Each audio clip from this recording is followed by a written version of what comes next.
Hi, hello. Welcome to our channel Sravanti Palloju Home Likes. Today's special recipe gongura pulao. గోంగూరతో curries, పప్పు, పచ్చళ్ళే కాకుండా కాస్త కొత్తగా ఇలా పలావ్ని ట్రై చేసి చూడండి. చాలా టేస్టీగా ఉంటుంది, ఈజీగా రెడీ అయిపోతుంది. అంతేకాకుండా మార్నింగ్ హడావుడిగా లంచ్ బాక్స్లను ప్రిపేర్ చేస్తున్నప్పుడు ఈ పలావ్ని ఒక్కసారి ట్రై చేసి చూడండి. కర్రీతో అవసరం లేకుండా ఈజీగా రెడీ అయిపోతుంది. మరి ఈ పుల్లని టేస్ట్ వచ్చే కమ్మని గోంగూర పలావ్ని ఎలా తయారు చేయాలో చూసేద్దామా? ముందుగా గోంగూర పలావ్ కోసం రైస్ని తీసుకోండి. నేను నార్మల్ రైస్ని తీసుకుంటున్నాను. మీరు ఈ రైస్కి బదులుగా బాస్మతి రైస్ని కూడా తీసుకోవచ్చు. ముందుగా బియ్యాన్ని నానబెట్టుకోవడం కోసం ఒక బౌల్ని తీసుకొని అందులో 3 గ్లాసుల వరకు రైస్ని వేయండి. రైస్ను గ్రామ్స్ వైజ్గా చెప్పాలంటే 750 గ్రామ్స్ వరకు ఉంటాయి.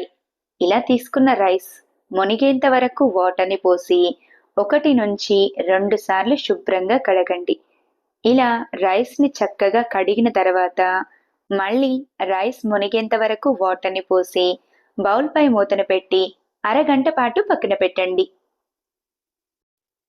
రైస్ను ఇలా ముందుగానే నానబెట్టి తీసుకోవడం వలన పలావ్ పొడి పొడిగా అవుతుంది.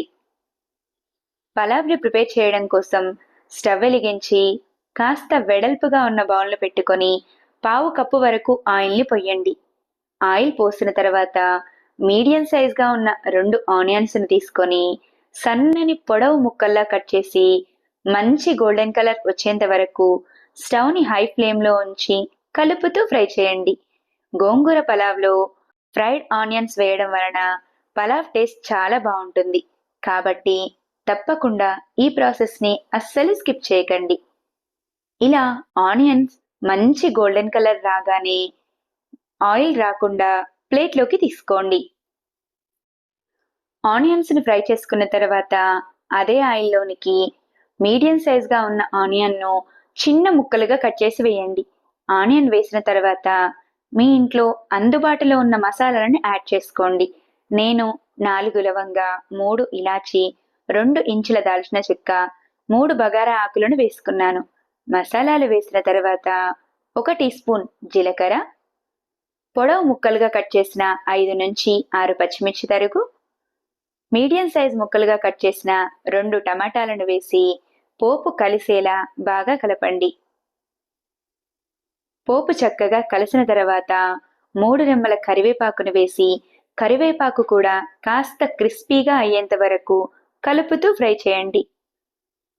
పోపు చక్కగా ఫ్రై అయిన తర్వాత 2 టేబుల్ స్పూన్ల వరకు అల్లం,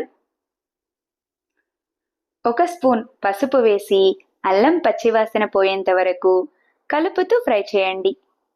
అల్లం, పసుపు చక్కగా ఫ్రై అయిన తర్వాత గ్లాస్ రైస్కు 1 కప్పు వరకు గోంగూర చొప్పున 3 గ్లాసుల రైస్కు 3 కప్పుల వరకు గోంగూరను వేసుకోండి. గోంగూర వేసిన తర్వాత ఒకసారి కలిపి బౌల్పై మూతను పెట్టి గోంగూర పూర్తిగా ఉడికేంత వరకు స్టవ్ని మీడియం ఫ్లేమ్లో ఉంచి ఉడికించండి. గోంగూర చక్కగా ఉడికిన తర్వాత పోపు కలిసేలా బాగా కలిపి గోంగూర ఆకులు పచ్చివాసన పోయేంత వరకు మరొక 5 నిమిషాలు బౌల్పై మూతను పెట్టి ఉడికించండి. మధ్య మధ్యలో కర్రీ అడుగు పట్టకుండా కలుపుతూ ఉండండి. గోంగూర చక్కగా ఫ్రై అయిన తర్వాత 1 గ్లాస్ రైస్కి గ్లాసున్నర వాటర్ చొప్పున 3 గ్లాసుల రైస్కి 4 గ్లాసులన్నర వాటర్ని యాడ్ చేసుకోండి.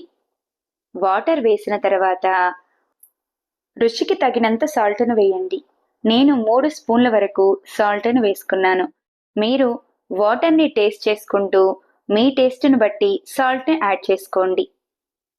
తర్వాత బౌల్పై మూతను పెట్టి వాటర్ మసిలేంత వరకు స్టవ్ని హై ఫ్లేమ్లో ఉంచి ఉడికించండి. వాటర్ ఇలా మసులుతూ ఉన్నప్పుడు 3 టేబుల్ స్పూన్ల వరకు గరం మసాలాను వేసుకోండి.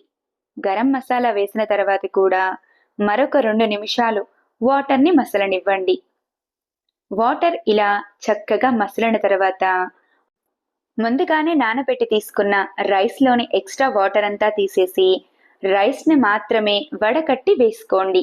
రైస్ వేసిన తర్వాత మరొకసారి రైస్ వాటర్ కలిసేలా బాగా కలిపి బౌల్పై మూతను పెట్టి స్టవ్ని మీడియం ఫ్లేమ్లో ఉంచి రైస్ కాస్త దగ్గర పడేంత వరకు ఉడికించండి. రైస్ ఇలా దగ్గర పడిన తర్వాత మరొకసారి రైస్ మసాలాలు కలిసేలా బాగా కలిపి కొంచెం పుదీనా, కొద్దిగా కొత్తిమీర, ముందుగానే ఫ్రై చేసి పెట్టిన ఫ్రైడ్ ఆనియన్స్ను కూడా వేసేయండి. ఆనియన్స్ వేసిన తర్వాత ముందుగానే ఫ్రై చేసి తీసుకున్న కాజుని కూడా రైస్ పై వేసుకొని బౌల్పై మూతను పెట్టి రైస్ పూర్తిగా దగ్గర పడేంత వరకు ఉడికించండి. కాజు పూర్తిగా ఆప్షనల్, నచ్చితే వేసుకోవచ్చు, లేకపోతే స్కిప్ చేసేయండి. రైస్ పూర్తిగా దగ్గర పడిన తర్వాత ఇలానే వేడివేడిగా కాకుండా 10 నిమిషాల వరకు రైస్ని అలాగే వదిలేయండి. ఇలా వదిలేయడం ద్వారా రైస్ చక్కగా సెట్ అవుతుంది. 10 నిమిషాల తర్వాత రైస్ని వేడివేడిగా సర్వ్ చేసుకోండి. సర్వ్ చేసేటప్పుడు ఈ గోంగూర పలావ్కు ఎటువంటి రైతా, కర్రీస్ అవసరం లేవు. పుల్లని టేస్ట్తో కమ్మగా ఉంటుంది. మరింకెందుకు ఆలస్యం, మీరు కూడా ఈ గోంగూర పలావ్ను ఒక్కసారి ట్రై చేసి చూడండి. మళ్ళీ మీ ఇంట్లో ఎప్పుడు గోంగూర అవైలబుల్గా ఉన్నా ఈ పలావ్ని ప్రిపేర్ చేస్తారు. అంత టేస్టీగా ఉంటుంది.